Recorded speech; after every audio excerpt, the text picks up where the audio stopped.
The live TV, सच सबसे आगे। नमस्कार, आप देख रहे हैं द लाइव टीवी और मैं हूं आपके साथ मुनमुन रहमान।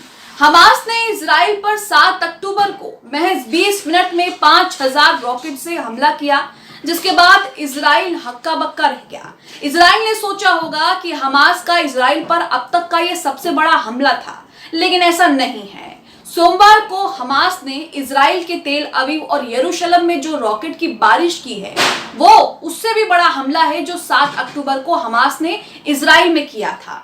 यहाँ पर आप देख सकते हैं और अंदाजा लगा सकते हैं कि हमास पूरी तैयारी करके आया है इजराइल से जंग लड़ने की, और यहाँ पर यह युद्ध कितना लंबा चलने वाला है, इन हमलों से ये भी पता लग रहा है। कहा जा रहा है कि हमास ने यरूशलेम और तेल अवीव में रॉकेट की बारिश कर दी, जिससे इजराइल एक बार फिर से दहल उठा।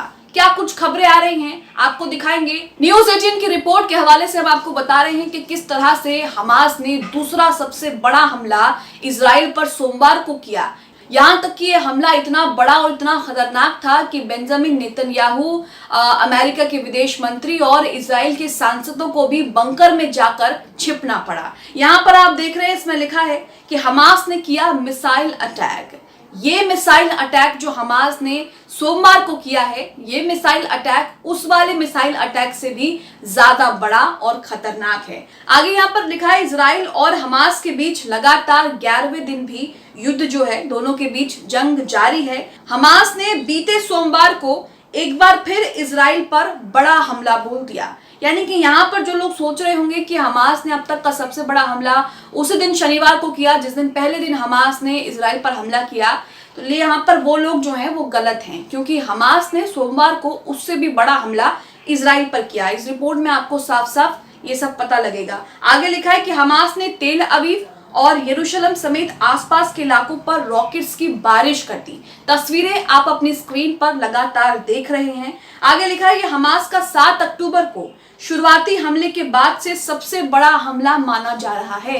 यानी कि उस हमले से भी बड़ा हमला हमास ने सोमवार को यरूशलेम और तेल अवीव में कर दिया, रॉकेट की बारिश कर दी, जिससे इजराइल एक बार फिर से दहल उठा। यहाँ पर लिखा है कि फिर वही सायरन जो है, दहशत वाली सायरन बजने लगी। हालत ये हुई कि सांसदों को भी बंकर में जाकर छिपना पड़ा। बेंजामिन नेतन्याहू को भी बंकर में जाकर जो है वो अपनी जान बचानी पड़ी। रॉकेट्स के कारण इन शहरों में अफरा तफरी के साथ साथ तेज आवाज में सायरन बजने भी सुनाई दिए गए। लगातार धमाकों की आवाज के साथ लोगों के बीच चीख पुकार और दहशत का माहौल जो है वो बना हुआ है। लगातार इजराइल को ये चेतावनी दी जा रही है कि इजराइल गाजा पट्टी में सिविलियंस को निशाना ना बनाए और वहां पर फिलिस्तीनियों को बख्श दे, वहां पर हमले ना करें, मिसाइल ना दागे। लेकिन इजराइल इन सारी चेतावनियों को नजरअंदाज कर रहा है, और उसी के जवाब में हमास ने भी सोमवार को इजराइल को बता दिया कि अगर इजराइल नहीं मानता है तो हमास इजराइल के साथ और क्या क्या कर सकता है। आगे इसमें लिखा है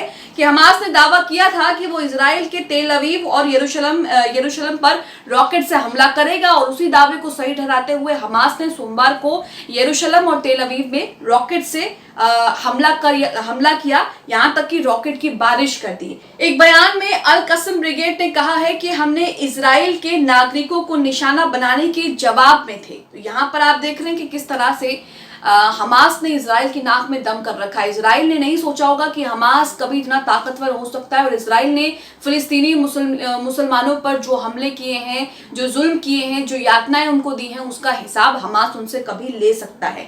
यहाँ पर यह भी कहा जा रहा है कि क्या हमास के हमले में जानबूझकर सांसदों को टारगेट किया गया, क्योंकि जब संसद चल रही थी, संसद का सत्र शुरू हुआ था, तब कई सारे सांसदों ने सायरन की आवाज सुनी, और सायरन की आवाज सुनते ही सब घबरा करके वहां से भागने लगे, जिसकी तस्वीरें हमने आपको दिखाई। यहाँ पर देखिए, लिखा भी है कि हमास लड़ाकों ने सोमवार को यह हमला उस वक्त किया जब सांसदों की एक बैठक हो रही थी।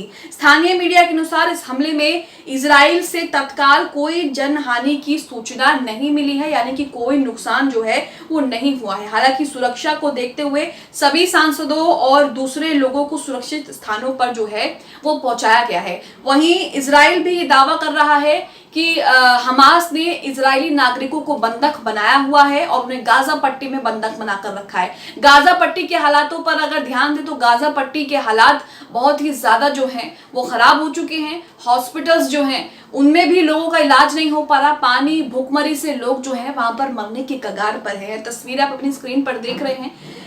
गाजा पट्टी में हर तरह की आपूर्ति जो है वो ठप होने की, अस्पताल में भर्ती घायलों की जान मुश्किलों में पड़ गई है, क्योंकि जब बिजली नहीं है तो अस्पताल कैसे काम करेंगे, मशीनें कैसे काम करेंगे, और जो घायल हो रहे हैं इजराइल के हमलों में उनका इलाज कैसे होगा। बीते शनिवार को हुए अटैक के बाद से करीब अब तक 4000 लोगों की मौत हो चुकी है। गाजा में ज्यादा आबादी जो है वो बच्चों की है। बच्चों को निशाना जो है इजराइल की तरफ से लगातार बनाया जा रहा है, जिसे वॉर क्राइम भी कहा जा रहा है, क्योंकि वॉर जब होती है, युद्ध जब होता है तो उसके कई नियम होते हैं। उन सारे ही नियमों को ताक पर रखकर इजराइल जो है लगातार फिलिस्तीनियों को निशाना बना रहा है और फिलिस्तीनी मुसलमानों को जो है उन पर अटैक कर रहा है और उनकी जान ले रहा है। इसी के साथ लेबनान की युद्ध में एंट्री हो चुकी है। ईरान भी अब युद्ध में कूदने को तैयार है। ईरान लगातार इजराइल को चेतावनी दे रहा है कि अगर वो नहीं रुकता है तो हम भी दखल देंगे, हम भी हस्तक्षेप करेंगे। अगर ईरान इजराइल हमास के बीच कूदता है तो क्या होगा? पूरा मिडल ईस्ट जो है वो युद्ध की चपेट में आ जाएगा। ईरान के साथ साथ दूसरे और कई देश जो तैयार बैठे हैं वो भी अपनी भूमिका निभाएंगे और वो भी जो है इस जंग में कूदेंगे। यहाँ देखिए, आपको बता दें कि इजराइल जंग पर ईरान तो बड़ी धमकी इजराइल को दे ही चुका है। उसने साफ साफ कहा कि अगर इजराइल नहीं मानता है, गाजा पट्टी पर बमबारी करने से नहीं रुकता है, गाजा के लोगों को फिर से निशाना बनाता है, तो हम इजराइल में ऐसा भूकंप लाएंगे जिसकी कल्पना कभी नहीं की होगी। यानी कि इजराइल यहाँ पर चारों तरफ से घिर गया है। हमास ने सोमवार को सबसे बड़ा हमला इजराइल पर कर दिया, रॉकेट की बारिश कर दी। उसके बाद ईरान यहाँ पर धमकी दे रहा है कि अगर हमला नहीं रुका गाजा पट्टी पर तो ऐसा भूकंप लाएंगे कि किसी ने सोचा भी नहीं होगा। तस्वीरें जो है वो बहुत भयानक आ रही हैं। लेकिन यहाँ पर अगर ईरान जंग में शामिल होता है तो कहा जा रहा है कि पूरा मिडिल ईस्ट जो है वो जंग की चपेट में आ जाएगा, क्योंकि जो दूसरे देश हैं वो भी भूमिका निभाएंगे। रूस और अमेरिका के आमने सामने की बात जो है वो भी आ रही है कि वो भी दोनों भी आमने सामने आ सकते हैं। वहीं कहा जा रहा है कि अगर ईरान युद्ध में शामिल होता है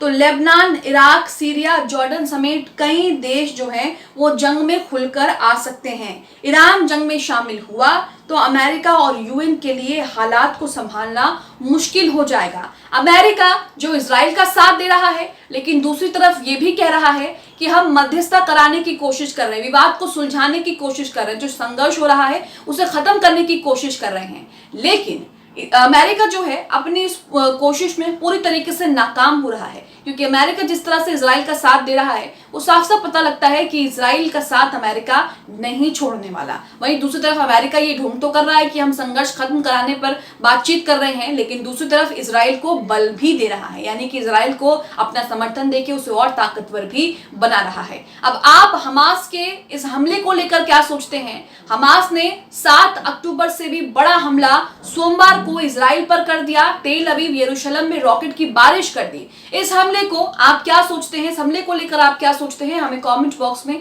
अपनी प्रतिक्रिया जरूर दें। द लाइव टीवी, सच सबसे आगे।